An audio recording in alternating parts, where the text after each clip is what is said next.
नमस्कार मित्रांनो, क्राईम मराठी या यूट्यूब चॅनलमध्ये आपलं सर्वांचं स्वागत आहे.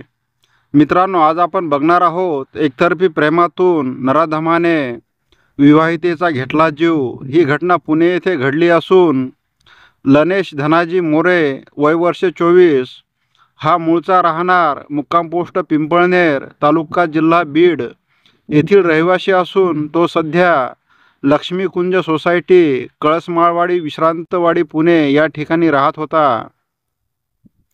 तर त्याच्याबरोबर त्याची पत्नी गौरी वय वर्ष 25 व 1.5 वर्षांचा मुलगा गौरांश हा राहत होता. लनेश मोरे हा ड्रायव्हरचे काम करीत होता. लनेश मोरे व गौरी या दोघांची काही कामाच्या निमित्ताने ओळख झाली आणि त्या दोघांच्या ओळखीचे रूपांतर प्रेमात झाले. त्यानंतर त्या दोघांनी 2 मार्च 2023 रोजी आपल्या घरच्यांच्या संमतीने कंकलेश्वर मंदिर बीड या ठिकाणी लग्न केले.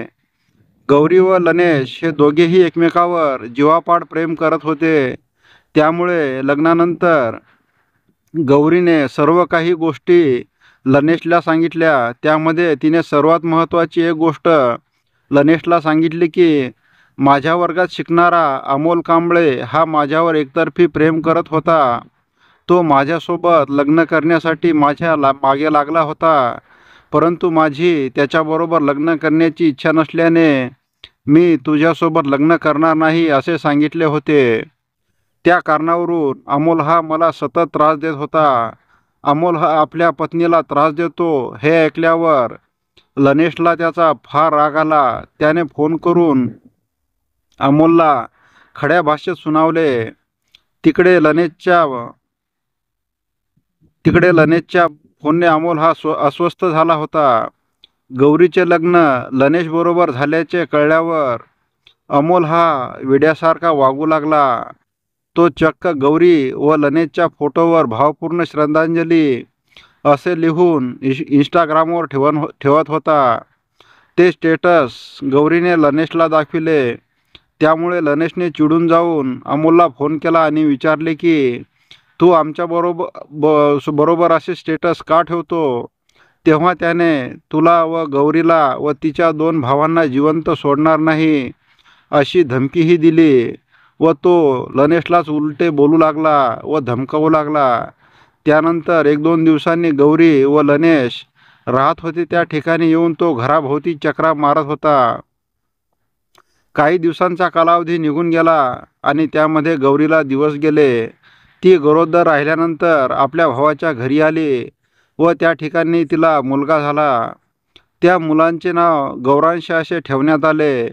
लनेश हा आपली बायको गौरी व मुलाची खूप काळजी घ्यायचा. तो सकाळी 9 वाजता कामावर जायचा व सायंकाळी 7 ते 8 वाजेपर्यंत घरी यायचा. त्यावेळी गौरी ही एकटीच आपल्या बाळासोबत असायची.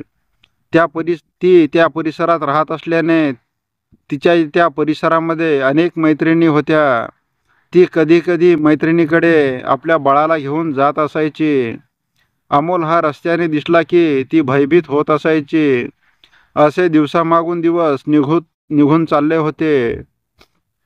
गौरी व लनेशचा एकंदरीत सुखाचा संसार सुरू होता, पण त्याला अमोलचे गालबोट लागले होते. तो काही काळ कोकणमध्ये आपल्या आजीकडे राहत होता व पुण्यात आला की तो गौरीच्या घरासमोर चक्रा मारत असायचा.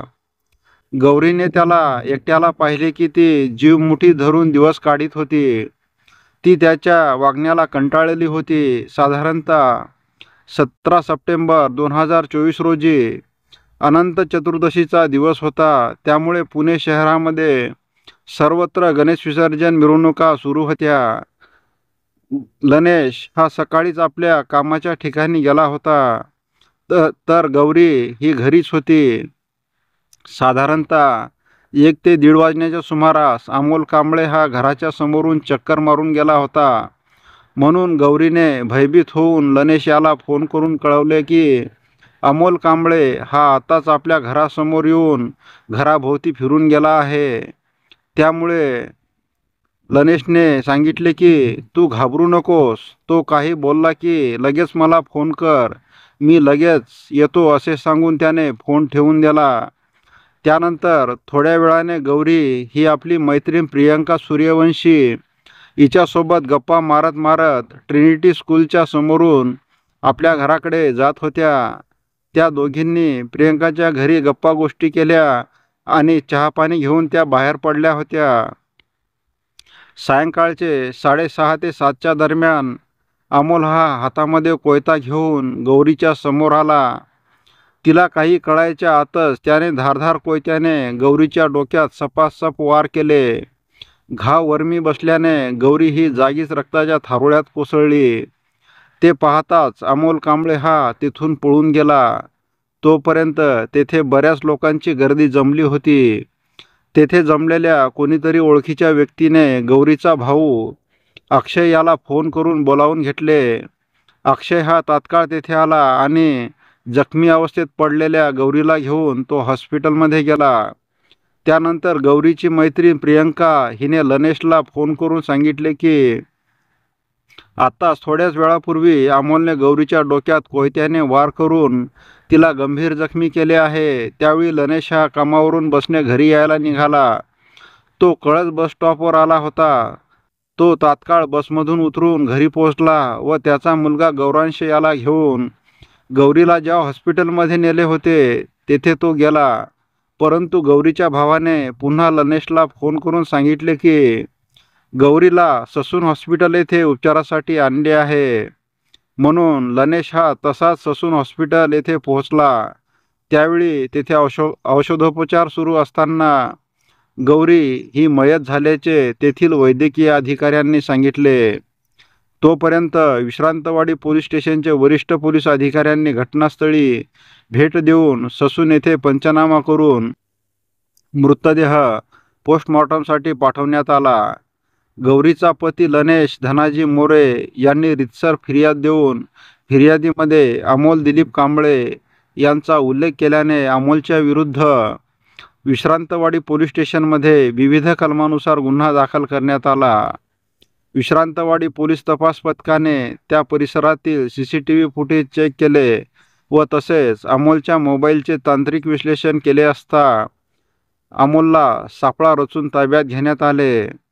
त्याच्याकडे गुन्ह्याबाबत चौकशी केली असता त्याने आपण केलेल्या गुन्ह्याची पोलिसांसमोर कबुली दिली. त्याने गुन्ह्यात वापरलेली दुचाकी, गुन्ह्यात वापरलेले हत्यार व गुन्हा करतावेळी वापरलेले कपडे पोलिसांनी जप्त केले.